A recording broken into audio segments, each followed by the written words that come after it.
Chair Bureau, Councillor Bureau, thank you very much for attending this. I appreciate the invitation for an open and candid conversation about the police service. We'll get right into it. If I can ask, and some of these questions, a lot of these questions people have sent me during the past 24 hours, so they aren't my questions. A few of them are. So if we can get right into it, if that's okay. Absolutely. Tell me about, I guess first off, the general question is, do you believe that Cobourg Police are as transparent as what they should be? I believe so. I believe we are doing everything we possibly can at board level and with the police department on being open and transparent. And I can give you some examples if you would like. Sure. So now we have our police boards, instead of at Venture 13, the police board meetings at Town Hall on the 3rd floor on the last Tuesday of every month at 9:30 a.m., which is open to the public, and they're also live streamed. We also, as the board, are going to be creating a new Facebook page and social media pages on strictly the board business and what we are doing. And I think that's what we're aiming to strive. We're adding citizens onto the strategic plan committee as well as our budget, which I think that is the first time in Ontario that that's being done. What do you feel about the transparency of the police service itself, not the board? That's in operations. So there's a fine line between operations and the police board and what we are allowed to do and comment on. Would you like to see more transparency? I think that's one of the things that we're going to probably look at this budget, is to see whether we're going to beef up the comms department, whether we need to hire somebody else as well, because I know there is one person and I think she's doing an absolute amazing job, but she is only one person. So it's maybe there's some stuff that should be put out that isn't. I don't think that's the case. I think the chief has it under control, and I think there's always room for improvement though. So if I can be specific, there was one incident, well, there was not one, but there was a few incidents downtown where there was a number of fires that were set and there wasn't a release on it. There was a few incidents of stores being major thefts in the daytime and wasn't released. Yet in Port Hope, the same incident with likely the same suspects happened the day after the one in Cobourg, and it was released. And this is the type of thing that I think citizens are concerned about, is that the incidents, important incidents in town, aren't being released in a timely fashion. And if I can, not to prolong it, but these 4 suspicious fires police were at, and yet there's nothing released on them. Now, I know you're going to say that's an operational issue. Saying that, it has to be a concern for the board that nothing is being released on these serious incidents. So this is a 100% agree of it is operations. The questions that we have at the board, if you watch the police board meetings, we do ask those hard questions during the chief's update every time. Also, if people do have questions like that, they can email the board and get them answered as well.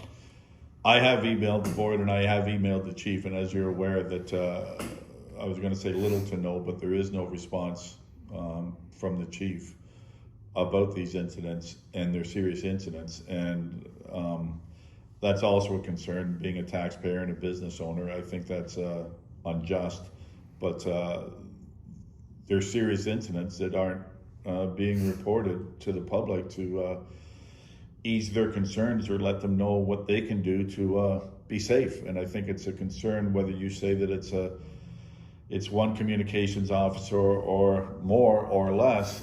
I think this isn't a stolen bicycle. These were major thefts in town, and these were fires that were deliberately set, and yet nothing is released. Pete, as you know, that there is over 50 calls a day that is happening. Whether they're emergencies or not, there's still 50 calls a day. And again, operations, the board cannot get into operations with that. So if you look at the 50 calls a day, just through my mind on how this would work, how much releases is accurate and how much shouldn't be released. There's also still going under investigations on stuff. So there's a lot of things that we're not privy to. And as far as the chief not directly answering you back, then that's operational as well. So we have talked about it, and that's up to you and the chief to work out. But he has answered everybody that has emailed and answered them all. I get the responses. Yeah, if I may, I don't think that's for me to work out. I think it's for the chief to work out, because the only thing I can do is ask the questions. It's up to him if he wants to respond or not. But being a taxpayer of this town, I think it's up to him whether he likes or dislikes who he's talking to. I think it's up to him. Well, that's again, Yeah, we can go over Yeah, all no, the for different things, but Yeah. that is between you and him to Yeah, work out. no, for sure. In today's Northumberland received a 4-page letter in November of 2024 that made serious allegations against the service. Shortly after that, the chief, the association, and the Senior Officers Association put out letters, releases indicating how carelessly published they were. And at the town hall, chair at the time, Ron Kerr, you were on the board. Yep. Chair of the Ron Kerr said, "We encourage the member who wrote the letter to come forward to help us understand things more fully." And that's a quote. "We encourage the member." Do you think the letter was written by a member of the service? Personally, I don't. I don't think so. And if it was, there's so much information missing out of that it couldn't be a police officer. Okay. Police officers are trained on dates, times, accuracy. None of that was in there. They're just all allegations of nothing that could be nothing that could be proven. There was no way to go look back on anything. There was no names, no anything. There's like, you're not going to take a career of an officer and go over day 1 all the way up to day 3,000 and go, oh wait, we may have found something here. You can't do that. It's got to be date specific, names and times. Some of the questions people asked, if I could get into, is Cobourg Council willing to do a vote referendum for all citizens of Cobourg asking if they want to stay with CPS or change to OPP? Well, let me make this very clear. I do not speak on behalf of council. Only the mayor does. Mayor Cleveland is the only one that can speak off of council. As a board, what would you think, board chair? Well, we, as council, did agree at the very beginning of the term that we would not be looking at any OPP studies or anything like that this term. The county did. That's up to them. We also, in council, sent a letter to Port Hope to see if they had any interest in amalgamating or anything like that. And they said no. So it's pretty much dead in the water. Would you support an independent third-party audit, financial, operational, and cultural of the Cobourg Police Service? If not, why should residents trust the current leadership? Well, I've never had that question before. I don't see, we do get audited every year. There is a third independent audit, same with on the town side. Same with any charitable organization. There's a third party that audits and either passes or fails. And how's it been? It's passed. All the time? Yeah, since I've been on council. No advice, like no improvements, is what I'm trying to say. No, it's not about improvements. The audits don't tell you how to improve. They say what is wrong or what's missing. And that's what it means. So there's nothing stands out, I guess. No. What specific actions has the police service board taken to investigate allegations of weak leadership, internal favoritism, and a toxic culture within the Cobourg Police Service? Well, for us, we do our yearly reviews of the chief, as well as we're working on different things coming up as part of the new board moving forward for open and transparency. memberships. The strategic plan's coming out, so we're going to be having citizen input on that, as well as everything else they want to talk about or any concerns. So as far as, I don't believe that there is a toxic environment in the police department. I believe that everybody goes to work, they do their job. Sure, do some people complain about bosses? I think that happens everywhere.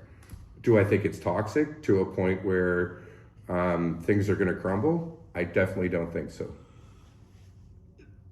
If I can ask, and one of the questions I meant to ask, and forgive me, it slipped my mind, today's Northumberland, and I know this is operations, but I want your viewpoint on it just as a chair. Today's Northumberland was taken off the press release list after being on it for years, after being on numerous for years. Do you think, I've said that if 22,000 people want a press release, they should be able to get one. It's a click of an email. So to take one off, is that really helping the public educate themselves about the releases? In other words, do you think the chief let the personality get in the way of the profession? That's operational, Pete. You know I cannot answer that. But do you think everybody should be getting a press release who wants one? Anybody can get one. You can go onto the Cobourg Police website and get any press release you want. But do you think that they could be emailed, like the press usually There gets could, them? and there is going to be a new strategic way that we are going to be sending out different emails with newsletters and stuff like that as well. But at the moment, anybody who has any questions about the police can go to their website and look at all the press releases that are there.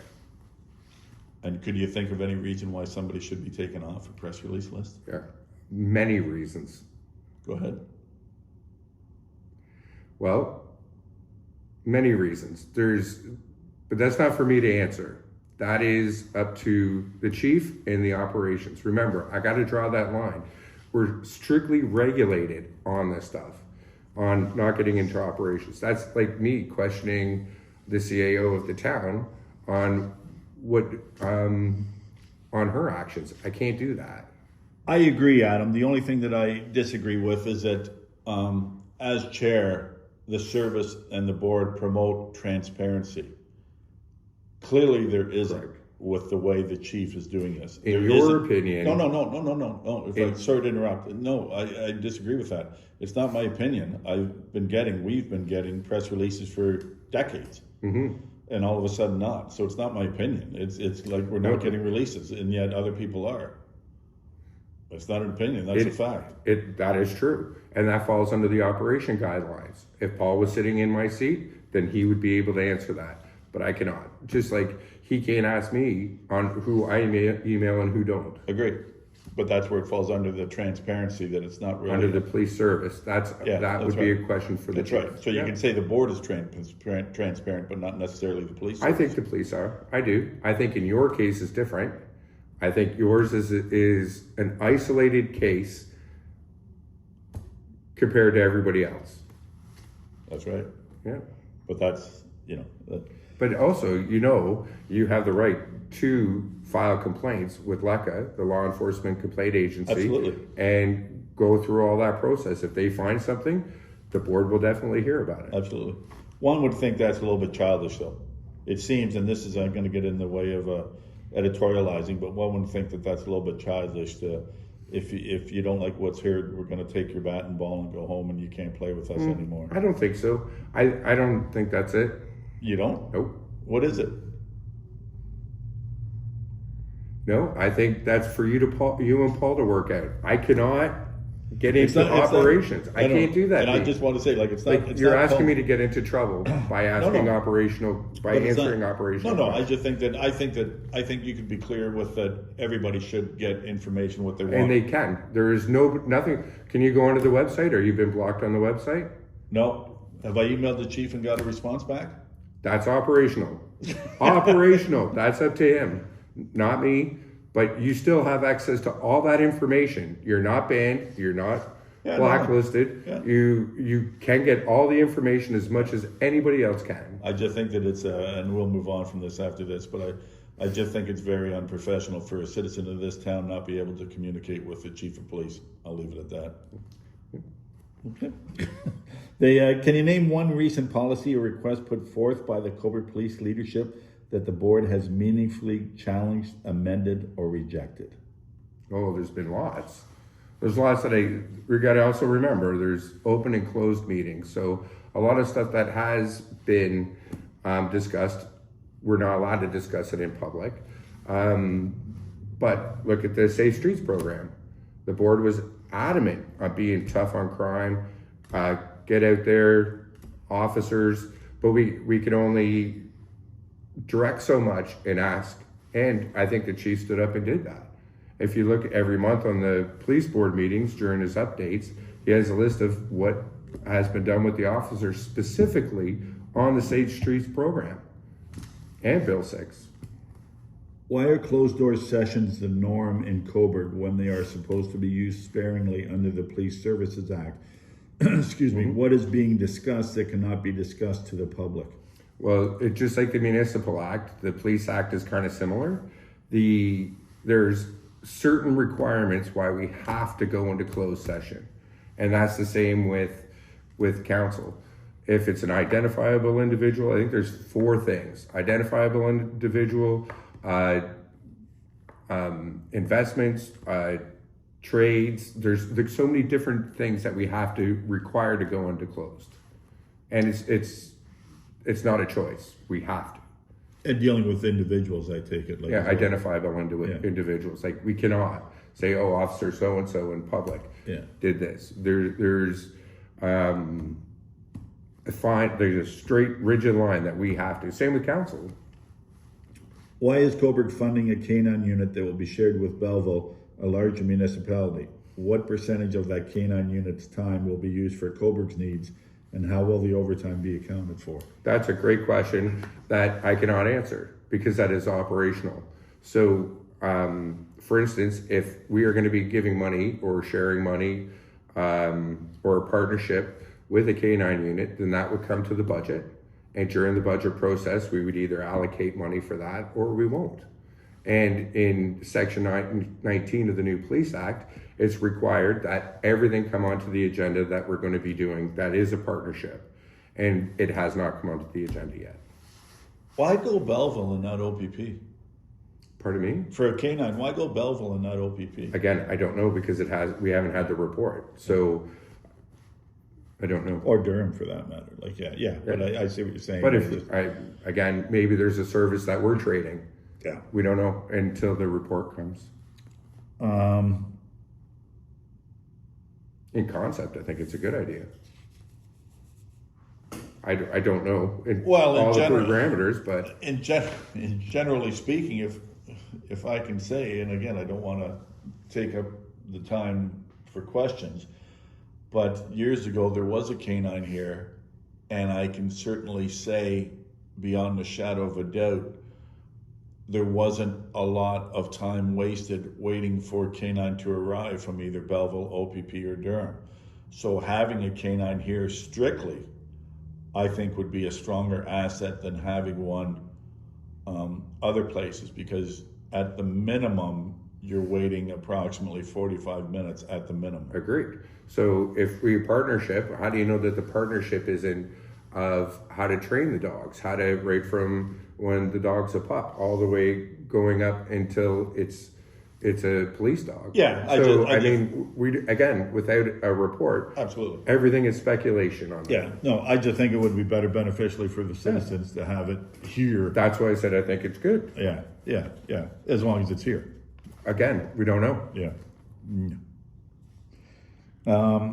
Why has funding for MHART allegedly gone towards stealth vehicles instead of clearly marked? No, that hasn't. That's false information. Okay. Yeah. And again, these are questions that I get, so I'm just... Yeah. The budget is set very clear and rigid, and it's passed by council, and the police have to follow that budget. Can you speak to the fact that the police reporting system used by other police services prove that CPS is padding their statistics with meaningless statistics such as foot patrols, property checks, and community events? Can you commit to publishing disaggregated, audited crime data quarterly? Well, that's operations again. And there's no proof that anything like that is, like, I haven't seen a report on any different of reporting centers. So I don't know. What objective measures can you present today to prove that programs like Safe Streets, Steps, and Neighborhood Watch are working? Are there metrics, or are these just public relations initiatives? Well, the chief is reporting every 2 weeks on what is happening on the Safe Streets program. The foot patrols, the amount of calls, and all of that. And I agree with that. The only thing that I question is, and like I said, I believe in a column not too long ago, it's great that the statistics are there, but is it backed up with statistics in terms of, is it proving it's worthwhile? In other words, if you do, I don't care, 100 foot patrols, is that generating anything? And I guess you could say, if there's no press releases, that means that it's a good thing, not a bad thing. But saying that, I believe that there was 66 calls per... Yeah, it was last one from, I believe it was June 16th to the 29th was 50 calls a day. And there was 15 press releases, I believe, at the maximum. Yeah. And that's, again, the concern. And I know it's operations. I know. We're going to go back. Do you want to talk about the foot patrols, or do you want to talk about the press releases? Because we already did the press releases. Well, I just think that sometimes it's just it's a facade. Okay, but that's your opinion. Well, and I agree. But on the other hand, when it's backed up with no press releases, when there are serious things happening that aren't being put out, then that is an operational question, Pete. Yeah, I know. So I don't give the authority of press releases or what goes out or when or what. Yep. So that is definitely an operational question. Getting back to the foot patrols of the Safer Streets program, I think it's a very good thing. I think if you look at our downtown, to me, I truly believe it's gotten way better than what it was. I think. Since when? Since the Safe Streets started. And with the foot patrols, it's visibility. People feel safer when they see police. There's less criminal activity. And I think it's a good thing. When we came here, there was a person sitting outside 2nd Street and King Street. There was also a person sitting on the bench across the street and the one down in front of Prep Point. People are allowed to sit. Yeah, I know, but they were homeless, in other words. So define Safe Streets. If we're talking crime, if we're talking crime, right, then if we're talking crime, then like you say, that's operations. So you can't talk crime, but you're sort of stating, it's Safe Streets. But then when I go back to the point about how, well, if you're talking Safe Streets and everything's glorious because not everything's getting released by the police. Whether the press releases or not, they're still doing their job. The police are doing, and I stand behind each and every officer, same with the whole board, and every civilian that works, because it is a team. And to me, anybody who's sitting on the bench is not breaking a law. Just because they're homeless, they're not breaking a law. Agree, totally agree. But I mean, when you say Safe Streets, you say Safe Streets, just because press releases aren't being issued, or when you say patrols, they did 100 foot patrols. Right, which is at the police board meeting where all that gets reported. Plus, all the press releases, again, are all on social media as well. The ones that they release. Right.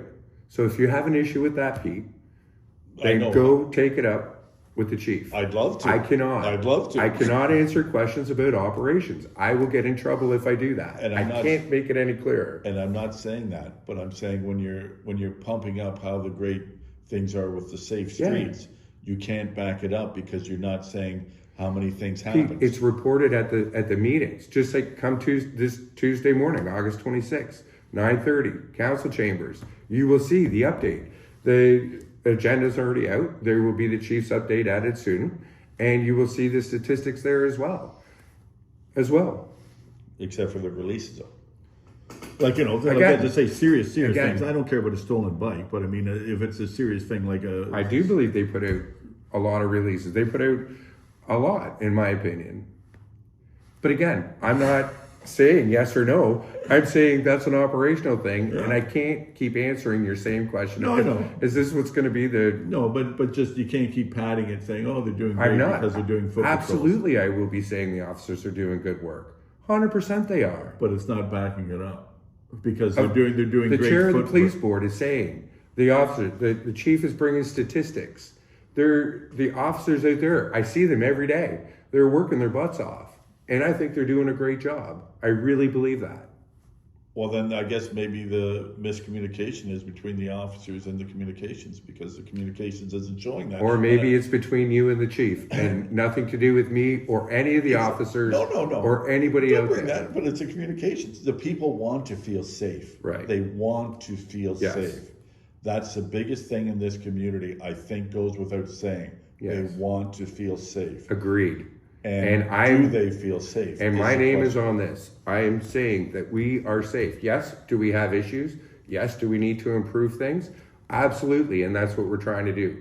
As on the board level, we are trying to 100% improve things, and working with the chief and coming up with new ideas and new ways to do things. But that's our job, and that's what we're doing. And also working in partnerships with the town and the bylaw department because they've got a big part in the Safe Streets Act as well.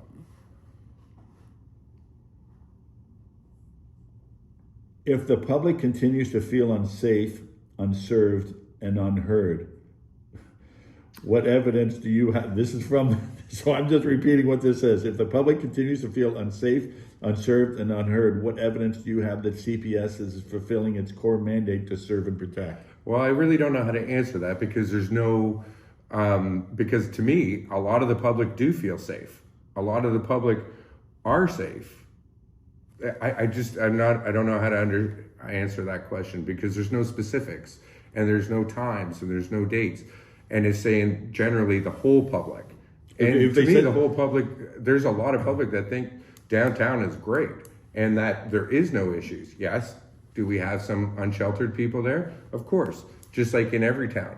But you take a trip out to any other town and you come back here and you're saying, my gosh, we got it really good. If they did say the time and dates, you wouldn't be able to comment on that because it's operations. That is true. But I can't, and one person saying that the whole public thinks the same way that they do. There was numerous. Okay. Yeah. Then if they have issues, they can get a hold of me. But you wouldn't be able to say anything. No, and then or email me and the chief. And because I want to make sure that I get all the responses as well. Hospitals have the ministry come in to fix things if they are not meeting standards. Who watches over the police service if they are not meeting standards? The inspector to policing, and we have a representative at every board meeting that goes over everything to make sure that we are in compliance. We are so regulated. Like, we are regulated by the Police Act and governed and watched every single meeting. As a head of the Police Services Board, would you support holding a town hall meeting similar to the one held a couple of months ago with the council regarding 310 division? A similar type meeting needs to be held so that citizens can express their concerns to the board regarding the issues that surround the community. Yeah, I have no issues with that. The last one, the reason why the chief wasn't there was because that was a political one. That wasn't about law enforcement. It was about political. It was the mayor and calling that meeting. It wasn't about the police or the fire or anybody else. It was political reasons. Some community members feel that police are quicker to ticket generally responsible citizens than to stop known repeat offenders. How do you respond to concerns that this reflect leadership priorities? Well, I think I saw that on social media where somebody got a ticket and then they feel that if they were unsheltered that they wouldn't be getting a ticket either. And I know it feels that way, but if we just stop all the laws, then it would be chaos. But we do have to have order. And I know, I'd say 99% of the people in Cobourg are law-abiding citizens. With roughly a third of the staff currently on leave, I take it they mean patrol. How would you assess management's ability to maintain a fully functional police service, and what steps are being what steps are being taken to bring more officers back to work? Well, prove that it's not. There's not 30% of officers are off. How many are offered? Do you know? At this point, I know it's under 10. Okay. Anything to do with what's being done to bring them back, or? Well, they have their. I don't know what the issues are on them, and I can't speak about identifiable individuals. When the names of charged individuals are not released, how can the public be confident that the focus is on protecting their community rather than just protecting statistics? Say that again? When the names of charged individuals are not released, how can the public be confident that the focus is on protecting the community rather than just protecting statistics? So at a board meeting, Vice Chair Sean Graham and I both asked the chief about the putting names in the press releases, and it is, again, we even went to the higher ups, and it's an operational decision. The board can ask, but it's not required. Residents have noticed crime numbers sometimes appear inconsistent. Would you agree that this raises questions less about crime itself and more about oversight and leadership at the top? No, because I don't know what statistics they're talking about and when. If there is a discrepancy, shoot me an email on where, and we'll get you an answer. And again, sorry, your email? It's abureau@cobourg.ca. Given these concerns, why should the community place its trust in your leadership rather than in the OPP, which some believe offers a stronger alternative? Okay, so are they asking why don't we go to OPP? Is that what basically, you're given these concerns, why should the community place its trust in your leadership rather than in the OPP, which some believe offers a stronger alternative? There's a lot of thing about small town policing that you would miss with the OPP. And I'm not saying, I know a lot of OPP officers, and they're absolutely amazing cops, amazing people, and they do a lot for their communities as well. We have, we are so unique in all of Ontario with the business unit, with the auxiliaries, with the special constables, that all help out with various different things, whether it be a bike ride through town like yesterday, or whether it be helping charities out or events with the town, and so many different personalized things.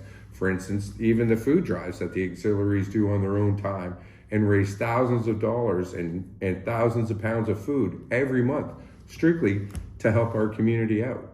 You're not going to see that in different OPP policing. Plus, the true cost of policing would skyrocket.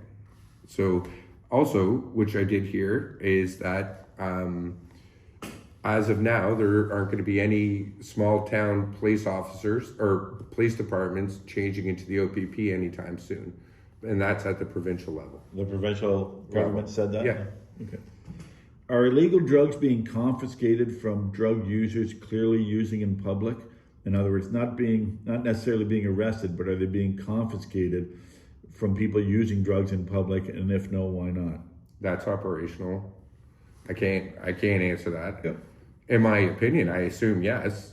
If it's illegal, then they should be off the streets. But that's operational. But that's operational, and I can't answer. What is the procedure to remove encampments? In what sense? Like right now, we have the No Trespass Act. So we've got to be clear on this. If it's on private property, the owner needs to file the complaint to remove them. If it's on municipal property, then it's the bylaw, and then the police assist if they need to. And then that's when they get trespassed, if there's an encampment. Also trespassed on the private property as well, if the owner agrees. And so if they set up an encampment on municipal property, then they could be charged. Do you think it's good policing when a motorcycle drove through Victoria Park? That's operational, Pete. No. But it's good policing. Do you think it's good policing when a motorcycle drove through Victoria Park, wasn't ticketed, but was told to bring a pickup if they wanted to help out the less fortunate, and parked on a boulevard, which is also against the bylaw? Is that good policing, or should have been something enforced? Well, to me, I wasn't there. No, either was I. So I'm only hearing what you're telling And me. I'm only hearing what was told to me from a Right. witness. So unless I was there, I can't say it was good or bad. I believe in the officer. I don't know if they had other things going on or an emergency at that time where they had to go or whatever. There's so many different scenarios in each one. And I'm not skirting the issues. It's just a very clear line on what I'm allowed to, between operations and what I can and can't say on operations. Again, I'm not skirting. It's the clear line. You're asking me a hypothetical, Pete. No, it's not. Okay, it's fact. fact. I don't know factual. about that incident. No, I just told you. Like, it's fact. It's Okay. fact. It happened. Okay. Is that good policing? I don't know the scenario. You're giving me a statement. So if I said to you, somebody shot somebody, and do you think it was valid? You don't know any of the circumstances behind anything. Any reason for a motorcycle to drive through the park? I have no clue. No, there shouldn't be a motorcycle going through the park. Now that question, would that be bylaw or would that be police? Again, I don't know. It's could be Highway operations. Traffic Act, could be bylaw. Right. So then, Pete, how would you have handled it? How would I handle it? Yeah. Well, And you don't know the if- scenario, so how are you? No, if you want to ask, if it isn't a police, I would have called bylaw. Okay. That's how I would have handled Maybe they did. it. Maybe. We don't know. That's what I'm saying. There's so many scenarios around one little snippet, and that's how a lot of misinformation gets out there.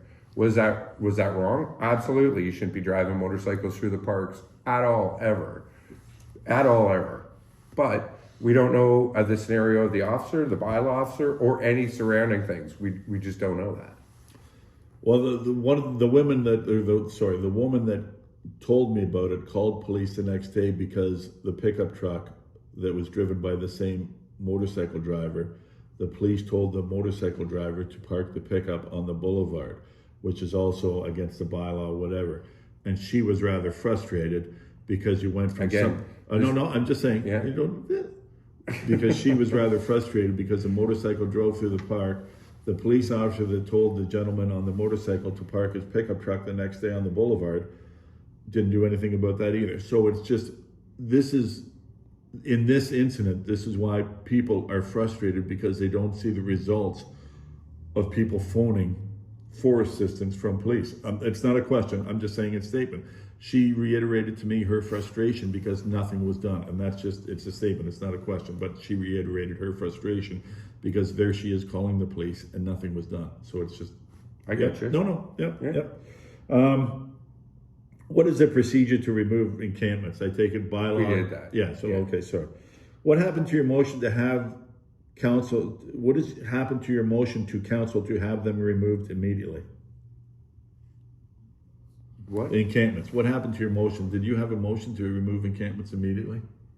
No, we came up with I'm just going to try to think back here. So we had the ECE bylaw, the nuisance bylaw. My motion specific was not to have any more shelters in Cobourg until the surrounding areas had equal amount of shelter spaces. Basically, though, from what I understand, and correct me, like the bylaw has to kick in, they're served notice for 24, 48, 72 hours. I know what they're talking about their property. So after an encampment gets taken down, then it was one day that they would keep the property and then they would dispose of it. Back in the day, last term, I put a motion to council for 2 weeks. And then right now with what was happening, there was so much stuff that was just being thrown out after 2 weeks. Nobody would be coming, very little people would come and get their stuff back. So in order to save space, time, effort from everybody, I chopped it down for council's discussion of 2 days or 3 days, and council discussed. We had a great conversation on it, and I believe the mayor came up with a week. So we gave it for a week. Do you know what the turnover rate for police officer is? Police officers. Do you know what the turnover rate for police officers are with Cobourg Police? Not offhand, no. Are they given, when they do leave, are they given It's called something, but an interview to An ask- exit interview. An exit interview. Yeah. Are they given that? That I'm not sure. I do know that the chief and the officers do talk, but there's no official exit interview. The I don't board doesn't believe. do anything though that way. No, we only appoint people. Could it be something to do that for the board? We're looking at all these different things. Remember, a lot of things, just like the municipality, take a while to get going. So to come up with an idea once, and bring it to the board until if the board agrees, and then a report back, and then the steps happen. So it could take months before that happens. Cobourg Police Service has a lot of toys, segways, bikes, motorcycles, ATV, etc. Most are infrequently used. Who paid for these and where are they? It was out of the business unit, and also grants we just got one from Firehouse Subs last year for the ATV. There's all through grants, none on the tax base. Do you know how many police cars there I believe 11. are? We touched on this. Is the police chief padding the statistics with non-criminal calls? We talked about that. Yeah, no. Do you know what percentage of Cobourg police live outside of Cobourg/Northumberland? No. Can you confirm that Chief Vandergraff officially retired in July 2024 and began collecting his full OMERS police pension, and that at the same time the Police Service Board gave him a 5-year contract until 2029, with the current salary being approximately $200,000, despite a growing lack of confidence in CPS with community concerns, including the encampment and serious issues of toxicity and misconduct raised in several anonymous letters? I can't speak to that. Well, can you speak? Forget the other stuff. I can't. That's identifiable individual. Oh, so you can't even confirm that he because retired? it's identifiable individual. Oh, no. And would I like to? Yes. Can I? No. It's the law. Yeah. Okay. Why is the town discontinuing its support with the accounting and financial responsibilities for CPS? Good question. So that was actually, I brought that forward in council because the police service, with the amount of civilians and the amount of officers, is a burden on town staff. It's a lot. We have one HR department and finance department that has to look after the whole town, the town staff, the tax levies, everything. And to have, it's to make it more streamlined through the police service to save money.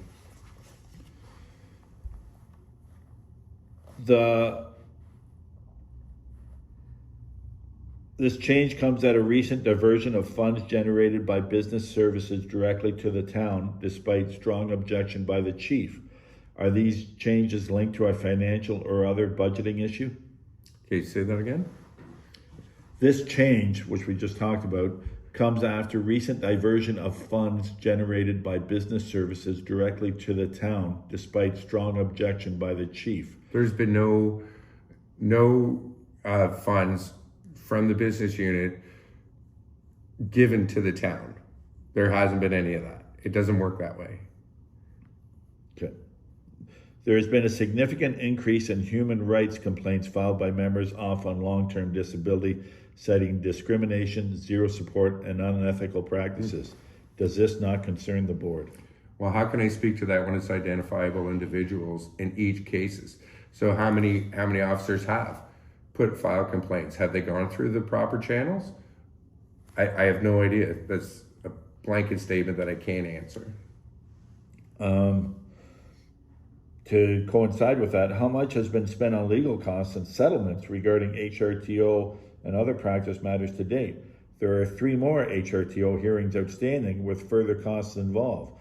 Does the board have a plan to address these growing issues? I don't think that's true, but again, it's identifiable individuals. How you can't talk about that. No, but I don't think they're asking about the exact individuals. I just think they're asking about how much has been spent on legal costs. That'll be in the budget. I don't know that specifically number to date, but it'll be budgeted. It's a budgeted item. The board and the chief are currently intent on making cost savings by focusing on reducing sick pay and current entitlements, including removing short-term disability and reducing WSIB benefits for members injured on duty. The chief states that lowering the pay for those who were injured while serving the community will encourage swifter returns. How can the board justify reducing the sick pay for a member who may be permanently, physically, or mentally injured for life with no hope of returning to work while serving to keep their oath? Well, let's look at this. One, let's break this down. So let's go sentence by sentence. Go ahead, reread it. The board and the chief are currently intent on making cost savings by focusing on reducing sick pay and current entitlements, including removing short-term disability. So one, right now we're in labor negotiations, so nothing on that can be divulged until a contract's ratified, and that's just labor negotiations like everywhere.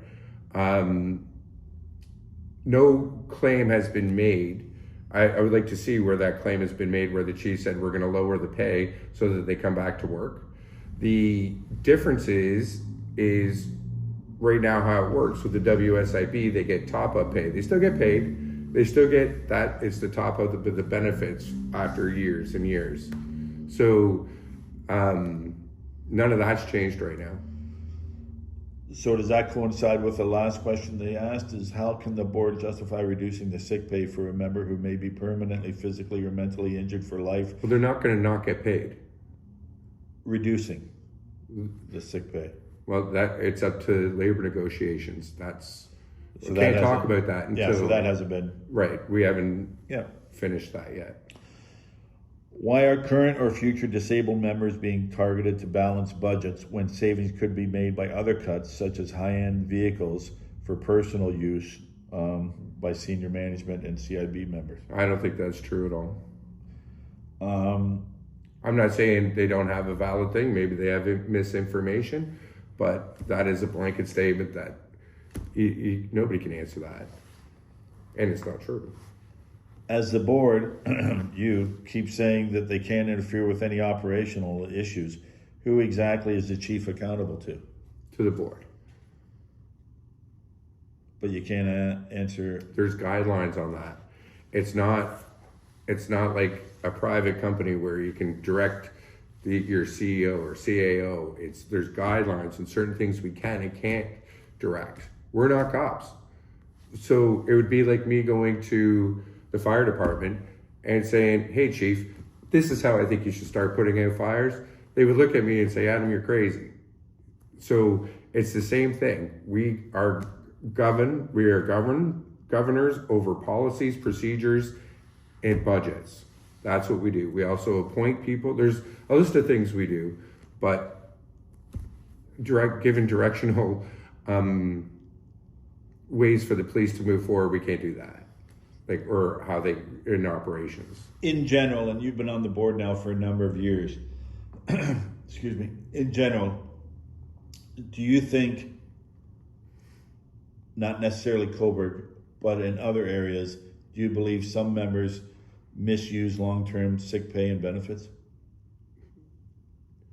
That's a good question, and I can't answer that. If a doctor says you're sick, you're sick. I'm not there to judge. I'm not there. It's whatever the records are. Last question again, just to go back. Are you confident that the police service is being as transparent as possible with the community they serve? I believe so. I believe that there is room for improvement, always room for improvement. And if anybody is not satisfied with what is happening, please reach out. Anything else you want to add? We're a governing body. We can't get into operations. Again, we can't do that. We are highly regulated and watched every single meeting that we have. We can't direct the chief in operational things because we're not police and we've never been police officers. So how would it be fair for us to do that? But we do support his initiatives. We support the whole police force. And I know the board, Member Graham, Vice Chair Graham, Member Pepper, Member Kerr, and Deputy Mayor Beatty are all there every month asking pertinent questions, hard questions, and trying to get things done. Do you agree with everything the chief does? I would say everything, but does anybody agree with anything that everybody does? Like there's obviously going to be different direction, but what's good about the chief is he explains why. If there is going to be something that's happening and we do question it, he gives you the reasons why and options as well. So it's not like I'm doing this is what I'm doing, that's it. It's a conversation always, and I appreciate that because it gives you the whole picture and the whole scenario. We'll leave it at that, and wouldn't it be nice to have a conversation with the chief? Yeah, maybe. I'll tell you what, I will talk to him and we'll see what happens. Thank you very much, Jared. Appreciate your time. Thank you.